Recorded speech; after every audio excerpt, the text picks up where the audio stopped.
Hi, welcome to the platform of Vishanti Darshan, the channel which every minute, every hour, and every sunrise empowers you, enlighten you for a better tomorrow, bringing stories from around the world on peace, harmony, knowledge, science, and spirituality. 13th March 2023 was a red letter day for Indian cinema.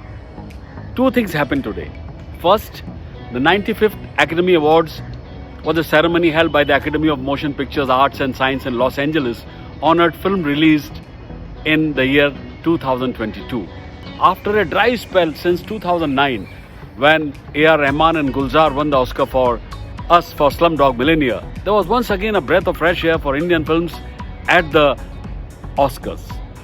The two films which won the Oscars in the category of Best Short Documentaries.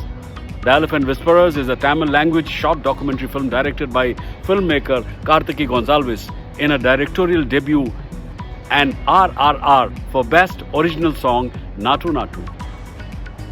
Meanwhile, in Mumbai, at the venue called Someplace Else, yes, that is the name of the venue, in the Jio World Bandra, all preparations were made by Air Mauritius for a book release on Bollywood.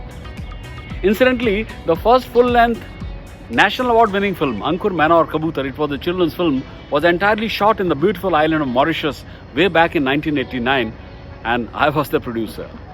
But that's another story. Today's story is about Dr. Ouma Seebulack from Mauritius and her book Bollywood and its global impact.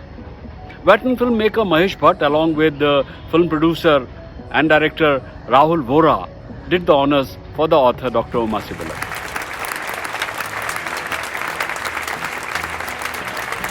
Speaking on the occasion, Rahul Vohra said that it's a reference book for Indian cinema. It's almost a reference book for Indian cinema. It's a reference book because she chronologically records the entire evolution of Bollywood, the evolution of the Indian diaspora vis-a-vis Bollywood.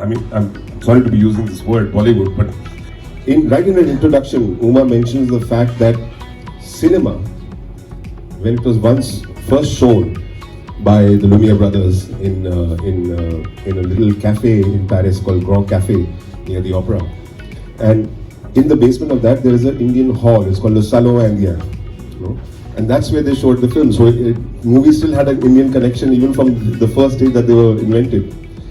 And then Mona and I had the chance to meet Max Lafrance Lumiere, who's the grandson of Louis Lumiere over here in Bombay. And he told us a very interesting story. So we know that the movies came to India in 1897. But how did they come here in 1897? In 1895, a ship was carrying the movies, the three movies from the Lumiere brothers, to go to Australia. And in those days, you had to pass the Indian Ocean to go to Australia, which you do even today from there. While they were going, the ship got spoiled, developed a snag, and had to dock in Bombay for a month.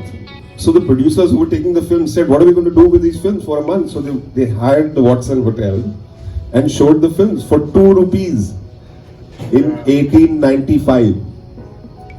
2 rupee tickets. Today everybody complains with all the multiplexes of the prices and everything, but just to put it into context. However, all of us took over immediately, and in 1897 we had our first film already being produced.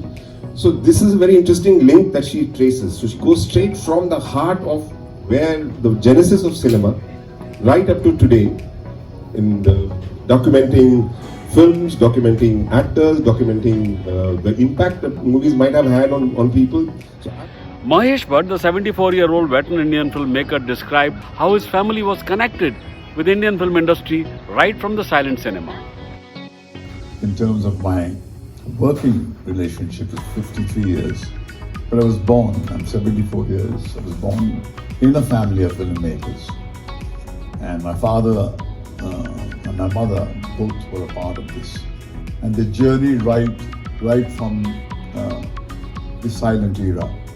In fact, the story is, if the movies did not begin to talk, I wouldn't be born, because my father was a shipman. He was going as a sound engineer on a ship, when his elder brother called him to Mumbai and said, Bombay then, and said that sound has come to Bombay, to the movies, and if you come here, you may have a glorious future. And that brought him to Bombay. And that's how he met my mother. So with sound irresponsible for my birth. So that's how the evolution of Indian cinema contributed to my personal, like the narrative of the first screening taking place at the Watson Hotel was purely accidental. Similarly, my birth was purely accidental. If sound had not come, if the ship had not developed the snag, no movies would have hit the Mumbai shows then. But you know, what is, for me, it's very important to understand, Ouma, is the story of nations is the story of its people. While you may chronologically capture what you think the Hindi cinema is, or the Indian cinema is, there is something that we live through. There is a ground reality that Asghar would know. Filmmaker Rahul Vohra read out a chapter about the films made for the classes and the masses from the book Bollywood and its global impact. So she writes, films for the classes and the masses. Distributors and producers often reductively think of Hindi films in terms of two categories: films intended for the educated classes and films for the masses. Intellectuals, academics, and educated audiences expect films not only to be entertaining but also informative, educational, and value-based. The masses, on the other hand, flock to the movie hall for entertainment and escapism. For instance, producers such as Satyajit Ray, Mrinal Sen, and Shyam Benegal make films that appeal to a small but select audience. Although not appreciated in their own country, their films find niche audiences in many European cities, particularly London and Berlin. Another chapter in the book was an eye-opener regarding the film exhibition in Nigeria, also called Nollywood. While Hollywood films were shown once a week in Nigeria, Bollywood films were shown 5 times a week.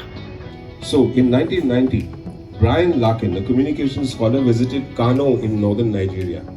There's a movie industry there called Nollywood, by the way. I don't know if you're aware of it. Yeah, it's called Nollywood. Yeah. Visited Kano in northern Nigeria and was surprised to see that while Hollywood films were being played only once a week, Bollywood films were played 5 times a week. Speaking on the occasion, author Dr. Ouma Seebulack felt that the Indian films are the best example of cultural diplomacy. The title was The Role of Bollywood in Promoting India's Cultural Diplomacy. Cultural diplomacy, soft power. And while writing it, I found that the softest of soft power of India was Bollywood. And after reading the book, I'm sure you will agree with me. So, that was the story of the book release of Dr. Ouma Seebulack, hailing from the beautiful island of Mauritius. And before I sign out, I just want to ask you viewers, yes, just one question. Why it is difficult to find Mauritius on the world map? Any guesses? Yes, simply because it's out of this world. Keep sharing and keep watching Vish Shanti Darshan.